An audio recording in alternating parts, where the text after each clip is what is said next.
Hi, how are Hey, you? Queen, how are you? Good. How's everything? Is that the Hall of Famer, Angela Yee? Yes. How you doing? I'm good. How are you? We're great. We're Good, great. good, good. It's pleasure. I feel like we've completed the Holy Trinity. We've had Envy on. We've had Envy on several times. Charlamagne hasn't been on yet, but that's the bro. So I'm just counting him as like an alumni. And then you're the last leg. You're the only person that we haven't had an interaction with on camera. So, That's true. That's true. Because we've been on the Breakfast Club, but she wasn't. We came to your house and you weren't there that day. So yeah. So you gotta come back. Thank you for joining us. We appreciate it. No, thank you for having me. I love what you guys do, so I'm happy to be here. Okay. So yeah, Radio Hall of Famer. But a lot of people might not know that, Angela's a businesswoman, first and foremost. Mm-hmm. She's an investor. She's an entrepreneur. So we just wanted to take a couple minutes. It's Women's Month. Yeah. So we want to highlight women in a variety of different factors. So the first question I have for you is, Envy said this a few times when he spoke to us, that you were like early on as far as like getting him into real estate. I think I might have invested together. And he talked about a property that you had in Brooklyn, where it's a multifamily. You lived on one level, you rented out, and then you took the equity, and then you bought another. So can you talk about that? Because he talked about that a few times, but I would love to hear from your perspective. So this is my house that I'm in now. It's a 2-family brownstone. And so it's the first property I ever bought, and I bought it 7 years ago. And when I bought it, I walked in, I couldn't even walk in the house. There was no floors, no wall, like nothing.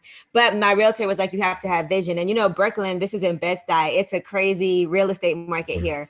So I had several different realtors. One of them told me I couldn't find anything for under $1 million, like in this part of Bed-Stuy. But my realtor managed to get me this before it was on the market. And then included in that price was the whole renovation. So I was able to go through the whole renovation process. I just had to stay within a certain budget. And it did really help me in my first property learn a lot about even just remodeling and gut renovating a home. So from the wainscoting to the flooring to the countertops to the cabinets, I was involved in the process of purchasing I would go with the contractor to actually go and purchase and pick out what I wanted. And it was good because when I went into contract, I only had to put down at that time 10%. I didn't know about mortgage insurance or any of that at that time. This was my first house. And so I thought, like, I had one realtor telling me, oh, you could put down as little as 5%, but he didn't tell me about mortgage insurance. So the realtor that I use now, she got me pre-approved. That was something that I hadn't done prior to that. And then she told me I had to put down 25% if I didn't want to pay mortgage insurance. So those are all things I didn't know, because I felt like it was a waste to be paying insurance on the mortgage that doesn't go toward anything. And so I was determined to save that up. So fortunately, going into contract, I put down 10%, and then I didn't have to put the other 15% until I closed. And so that just gave me a few months to really scramble and get that money together. So after the Brooklyn property, I know you went to Detroit, because I remember Envy telling us that too. He's like, Angela led us to Detroit. What was it about Detroit that said that, you got the inkling, like, this is a place I need to invest? Well, one of the first companies I worked for was working with Eminem. And so I've seen the changes that Detroit has gone through from when I used to work with him until, like a few years ago. And obviously Detroit has had its issues, filing for bankruptcy. That's never happened before. But I remember I was in Vegas at the iHeart Music Festival, and I was watching CNN. It was on in the background. It was like a fancy hotel room, so they had a TV in the bathroom and stuff. And so I saw they were on there talking about Detroit and how you should invest in the Detroit real estate market. And I'm more comfortable doing things in places that I'm familiar with. And so I had been at like the grand opening of the Motor City Casino. I had seen the investments that were happening. I knew about Dan Gilbert investing in the city.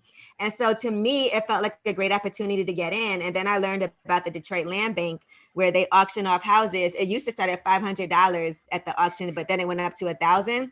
So you can bid on houses through the auction.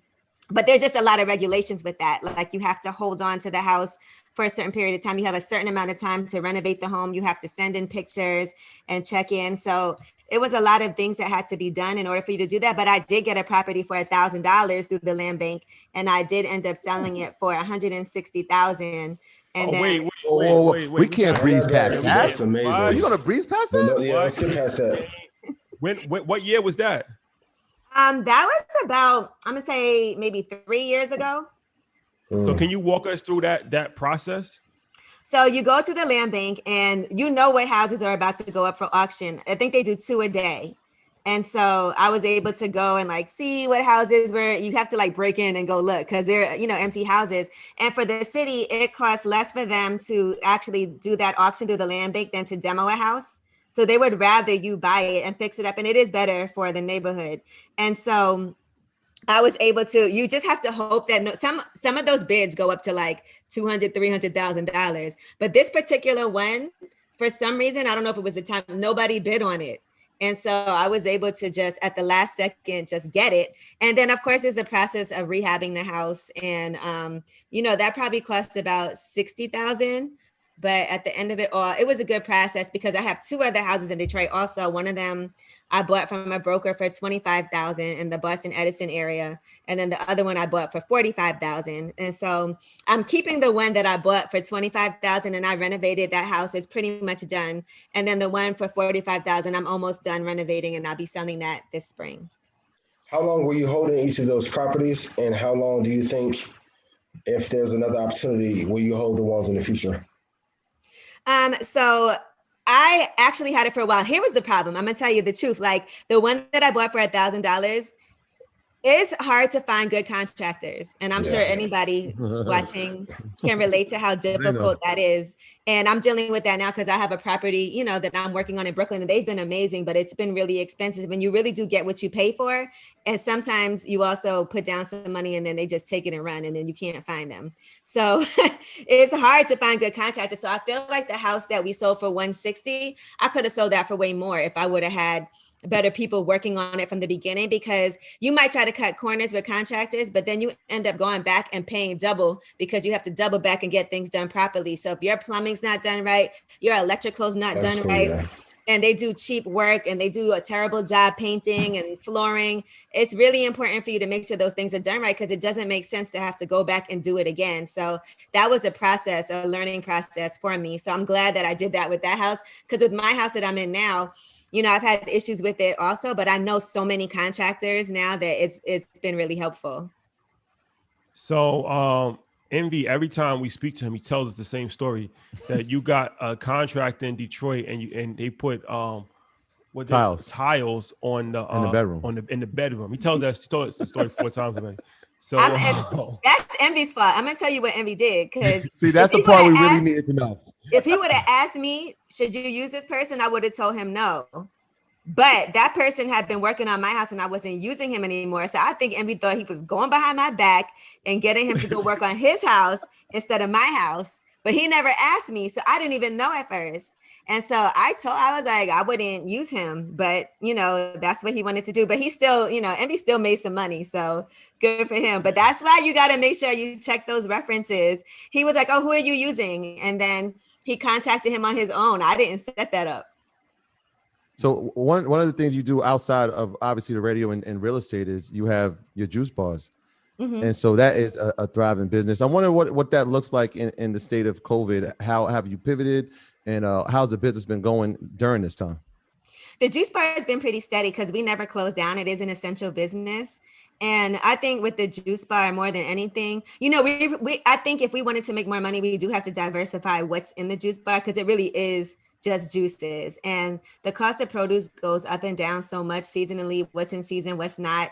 Obviously, if you don't use everything, we try to make sure if we have to give stuff away, we do what we have to do. But I do feel like financially, it's not like amazing. It's not like retire money. I don't have to do anything else, but it's great for the neighborhood. And that's the most important thing. So for me, like having that in this neighborhood and having our juices start at $6, that's like, I would rather invest in doing something like that and not make a ton of money, and it's something that's beneficial for people, than try to like come up and charge $9 for juices. So to me, I think that's, something great for the neighborhood. And then I just started a pressed juice company that was a business that when I first started it didn't work the way I wanted it to. So I had to go back and restructure it. And now it's coming back out in 2 weeks. On the places that you have the juice bars, I'm sorry, Ian, are we owning the real estate there, or are we leasing it? No, it's a lease.